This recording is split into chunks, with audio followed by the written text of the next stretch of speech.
Hey, what's going on, everybody? I'm Harvey Yergin, back at you with classes with Christi, here with Christi Hawkins, a 25-year veteran of the real estate industry. And today we are talking about probate, what the heck it is, when it's required, when it's not required, who's involved, and maybe some bonus on how you can capitalize on it, or talk about how you can buy property from probate, or if not, how you can buy property from probate. Hopefully learn a little bit something about the process in case you find yourself having to navigate it in the future. So Christi, what the heck is probate? I'm going to give you the legal definition first, and then we'll unpack it from there. Okay. Probate is the formal legal process that gives recognition to a will and appoints the executor who will then administer the estate, settle the liabilities, and distribute the assets to the intended beneficiaries. Whoa. Okay. So what is that? Well, as we break that down, it's the formal legal process that transfers the ownership of the decedent's property and the assets to their heirs. So you start with someone dies. Someone dies. Someone dies. They own something. They own something. Property. Okay. Yes, they own something. They have a will. And in that will, there is typically a person appointed that's called the executor. If it's a male, and if it's a female, it's called the executrix. They file probate with the court, with their local probate court in their county, and that sets off the process. What if the deceased does not have a will? Does it still go to probate? It eventually does. In that case, that's called dying intestate. That means you don't have a will. And in that case, the state, in whichever state you live, the state will come in and appoint an administrator. And that could be an attorney. Like if there's nobody in your family, that could be an attorney that will distribute all the liabilities, distribute any assets, and decide what happens with your property. Okay. All right. So somebody owns some property, then they pass away, then it goes into the probate process. Probate court. Yep, Okay. Goes into probate court. There's an actual court for it. Who puts it into probate court? The executor or the executrix. What if there's no executor? Then the state appointed administrator will do the same thing. Okay, so if I don't have a will and I pass away, I have property. That property, how long is the time between when I die and when, let's say I don't have a will and the state puts it into the probate process? That could depend all just on their court schedule. It could take anywhere from 6 months to up to a year. In the state of Ohio, it is strongly recommended that you file probate within a year after somebody's passed away. Right, but I guess my question is, if there is nobody I'm leaving behind, if I don't have Correct. Okay, so who's going to file that? How will they know to file it? They will know because the court will appoint it. Your death certificate will trigger that. The court will appoint an administrator, and then the administrator will distribute all the assets and liabilities. Okay, so there's somebody at the court. So when my death certificate gets filed, or however that gets filed, yes, there's somebody at the court who is then looking at my name and then determining I have property, and then we need to figure out what to do with that property. Yes. Okay. And in the event you don't have anyone, it all goes back to the state. All the property does. Yes. Okay. Everything goes back to the state. If you die intestate, which is without a will, and there is nobody to whom you want to leave everything, the property goes back to the state. Now they can do what they want. They can sell it. They can sell the property. They don't want the house. But so then typically they would sell it. It's much easier if you die with the will. Okay. So let's just for the sake of understanding this process. So let's just assume that there is a will, and that will names an executor. That executor goes and files for probate in the probate court, or they probably have an attorney do that part. Nope. You can do it. Nope. You don't need an attorney to do that. The executor can do that. And what does that mean? I'm going online, I'm making a phone call. You go to the courthouse. And I'm preparing documents or filling out a form, or the local court clerk will give you all the documents that you need to fill out. And actually they're very helpful. You should get to know that person. If you don't know who that person is in your county and you want to start buying and selling these types of houses, I'd get to know that person. They're very, very, very helpful. Okay. So I go to the clerk at my local or wherever the county seat, wherever the property is located, I file the probate forms, whatever those are, right? and that sets off the probate process. So Correct. what happens next? Then what happens next is a judge will oversee within the documents that you'll complete. You'll have to also submit like a schedule of all the liabilities, like let's say the taxes need to be paid on the property. Let's say there's a mortgage on the property, you have to pay off that mortgage, credit cards, a car loan, anything like that needs to be, any liabilities need to be listed, and also any assets need to be listed. And so then that's how they determine that money always goes to the liabilities first, and then whatever's left gets split up among the heirs, however the decedent requested.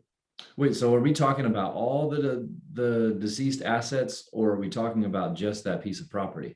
Both. Okay, so that same court is deciding, like, if I have a checking account, they're Yes. deciding how that.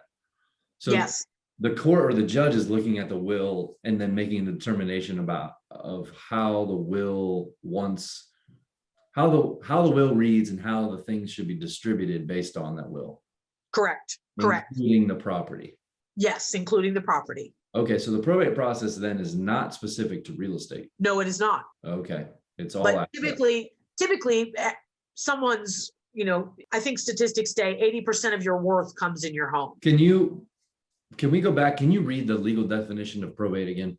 Yeah, probate is the formal legal process that gives recognition to a will and appoints the executor who will administer the estate, settle liabilities, and distribute the assets to the intended beneficiaries. Okay, all right. So misnomer number one, a misunderstanding that I have definitely had, is that the probate process is specific to property, specific Correct. to estate, but it's not.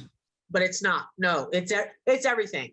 Everything gets settled in one space and over the same period of time. Okay, all right. So I'm ideally, trying to make that clear. no, that's okay. That was my own misconception. So ideally, when somebody dies, they have a will and it clearly states who the executor should be and how they want their things distributed. Yes. Okay. Yes. And even if they do have a will and it's very clear, it's still going to go through the probate process. Mm-hmm. The only time it doesn't have to go through process in the state of Ohio is it's any amount that's less than $5,000. Like, let's say they did not have a property and they had a checking account with $2,500 in it. They would not have to go through the probate process. Anything less than $5,000 or the amount of the funeral. Okay. Less than $5,000 does not have to go through probate. Correct. In the state of Ohio, every state is different. Okay. So there's no other circumstance where you wouldn't have to use the probate process? No.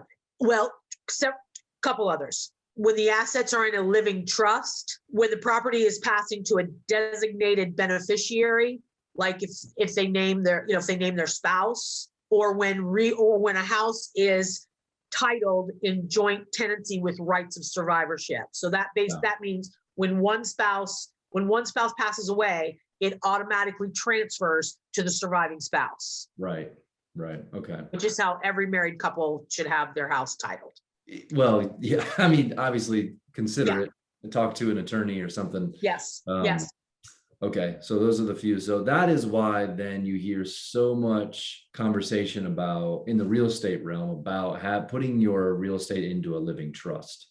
Yes. Is because what happens then is you have a structure where if I die and I have my properties in trust, I can avoid that whole probate process. You can. Okay. All right, that makes sense.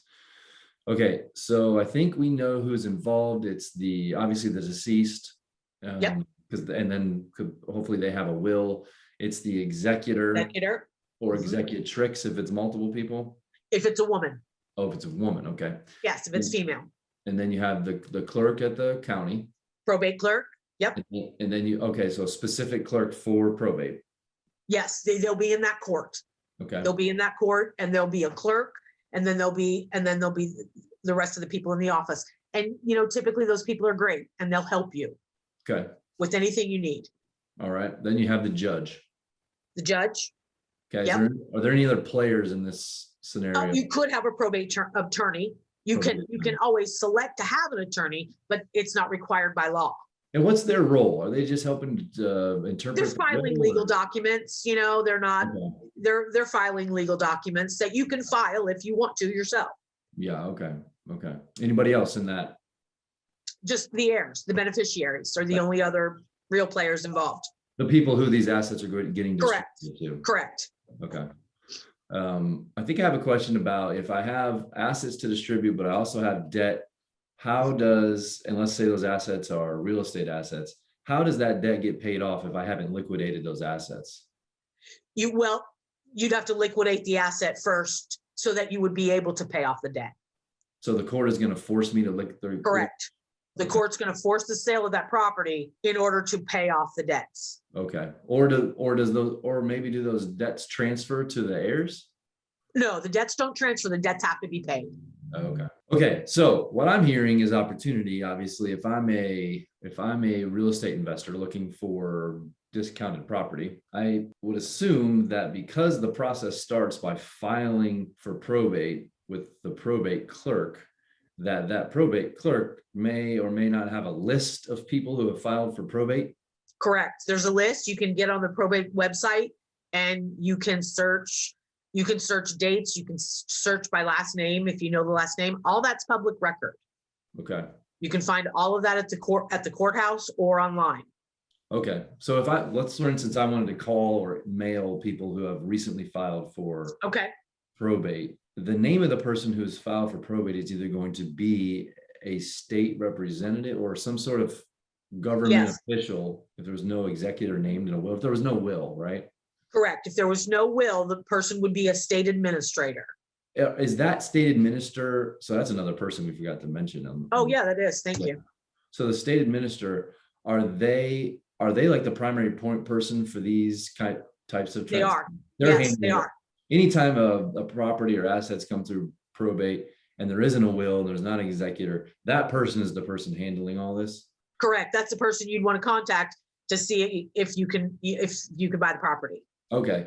So like, let's say I go to the clerk of probate court and I said, I'd like to see all the probate filings, or I go to the website or whatever. Right. All the filings for probate in the last 12 months. It's going to give, what's that information look like? The information has the executor's name on it. It's got the date of death. It's got the date that it was filed. It has the decedent's name, and it has the decedent's last known address. Okay. And it has the executor's address. Okay.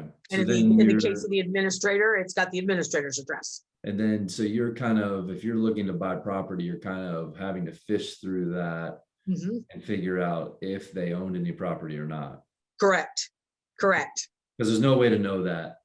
Not from looking at it. No, there's no way to know that. You have to do just a little bit more research. Okay. You'd have to go to the auditor's website, search the property to see if it's still in their name. Search the name, right? Because I don't have a property address. Correct. Yeah. If they don't have a property address, then yes, you have to search the name. Yeah. Or there are companies that will do that for you. Okay. Oh, interesting. Do you know, I don't know any companies that do that. Do you know? I do. Yes, I do. It's called All the Leads. Okay. Go to alltheleads.com, and it's really a great resource. It really is for probates. They specialize in this, and what they send to you every month is basically a spreadsheet already filled out with all the information I just gave you, plus phone numbers for the personal representatives, emails for the personal representatives or the executors. And they've already searched it. It's already put into a spreadsheet. They send it to you every month, right to your inbox. Okay. Okay. Well, that's, do you know how much that costs? I do. It costs about $700 a month, depending. Let's say you were getting about 67. I'm trying to think the last one I quoted. 67 leads a month was about $700. So it's a little more than $1 a lead. Yeah. Oh, yeah. On average. We're not promoting this company. No, not at all, but they do a good job. Yeah. Okay. That is interesting though, because you could really get that list every month and just call these people and just say, hey, I saw that you filed for probate. If there's any real estate involved in that or included in that estate, are you looking to sell that real estate? I'm a buyer. Just start the relationship. Okay. Yep. That's exactly what they tell you to do. Okay. Or you send mail or whatever. Or you send mail. Yeah, they have some good letters that you can send that are, because these properties are a little bit different. They're not, this is somebody who doesn't specialize in real estate. This is somebody who's just lost a loved one. Right. Yeah. And in some cases a spouse.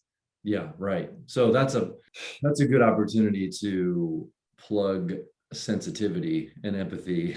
Empathy is the perfect word. If you're going to call or mail these people who are on the probate list, just realize that they're most likely dealing with something that they don't want to be dealing with. No, not at all. Don't want to be dealing with it at all. It's probably an emotional time. Very. Yeah. So just keep that in the back of your mind if this is a space in which you think you might want to get into. Yeah, just staying sensitive about their situation. Okay, I have a question about retail buyers. Okay. Obviously, we know it's very hard to buy a property right now, not just for investors, but for owner occupants who are looking for the next house for them or their family. Or is this a viable option to buy a house to live in? Sure it is. I mean, it is if you can find it, if you can get to it. And here's the thing about this generation. I mean, let's assume that people are old. Let's assume that they've lived a wonderful life and they're 95 when they die. Right. These houses are structurally sound. They just need updated. I mean, like my grandma's 95 actually, and she has plastic on her couch. Yeah. That, she calls a Davenport that she's had since 1964. The Davenport. She calls it the Davenport. But the structure of her sound, she still wipes off her furnace. Yeah. About once a month. Yeah, that's great. Yeah. So these houses are in good shape. Mm-hmm. You're getting a nice, solid property. You just need to go in and bring it back to life. Yeah. We hope and we think. Right. That's typically what I see. That's typically what I've seen. Yeah. Obviously, and in some cases they're trashed. Yeah, not all properties are going to be structurally sound. No. And if there's any question about, you should always get an inspection anyway. Always. Yeah. Always. I'm not a structural expert. You're not a structural expert. Yeah. No. But we've seen a lot of houses, and it sounds like you've seen some probate houses. Yes. And I think what you're I've seen some really nice houses. I think what you're saying is like as the baby boomer generation. Yes, it's the baby boomers that are starting to age, and they age, and as they start to pass away and they leave assets behind, because I think they're a pretty wealthy generation in terms of assets held. They are. It's going to be. They're calling for between now and like 2060. They're calling for that to be the biggest transfer of wealth in the history of this country. Okay. Because they do have so many assets. And then I think what you're also saying is that in general, not always, but in general, that generation tends to take very good care of the things that they have. Very good care. Very good care. So there could be an opportunity, or there could be a pipeline of quality assets possibly being sold at a discount.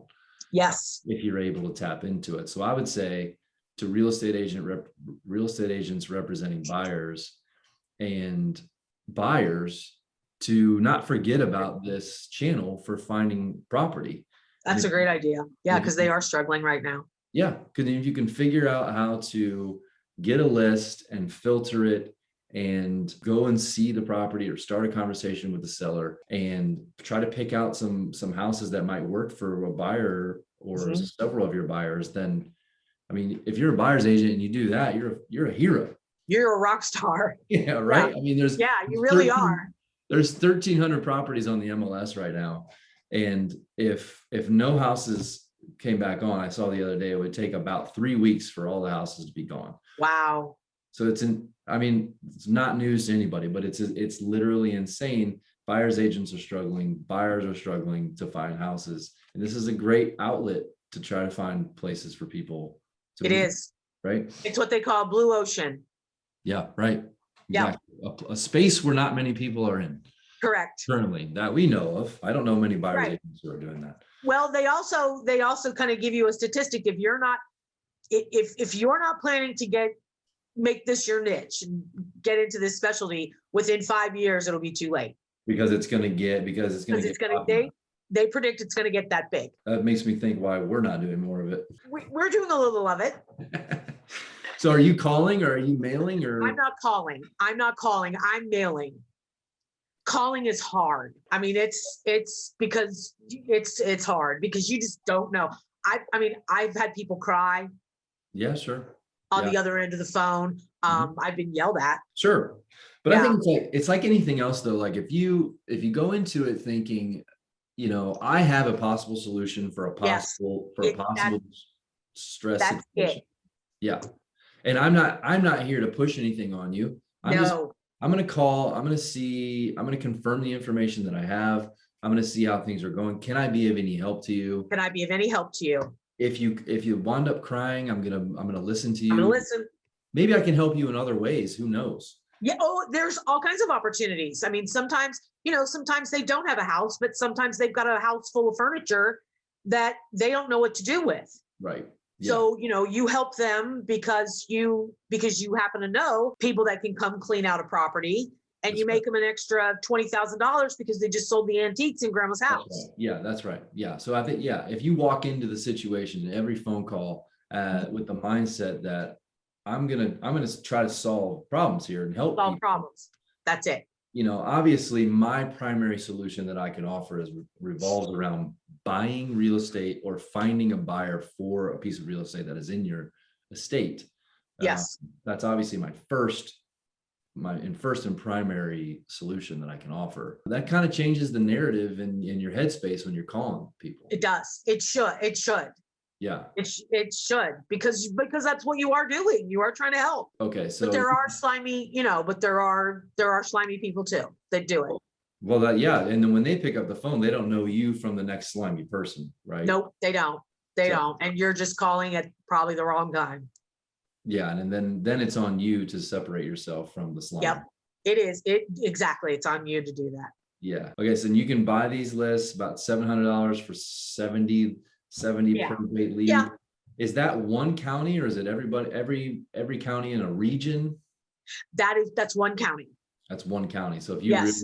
if you're in a area like Central Ohio where we have, 5-6 counties in a small area, then you might be looking at $700 for each. A piece. County. Yes. Yes. Okay. And they will only allow, all the leads will only allow one person in each county. They won't sell their list to 15 different people. So you're it in that county. Once that county's gone, nobody else can buy the lists until you give it up. It's yours to give up. So like Franklin County where Columbus, Ohio Correct. is, I would imagine somebody's already taken that. No, it's available. So somebody right now can be the exclusive recipient of all the leads probate lists for Franklin County. Yes. Well, Doesn't that seem like a pretty big opportunity?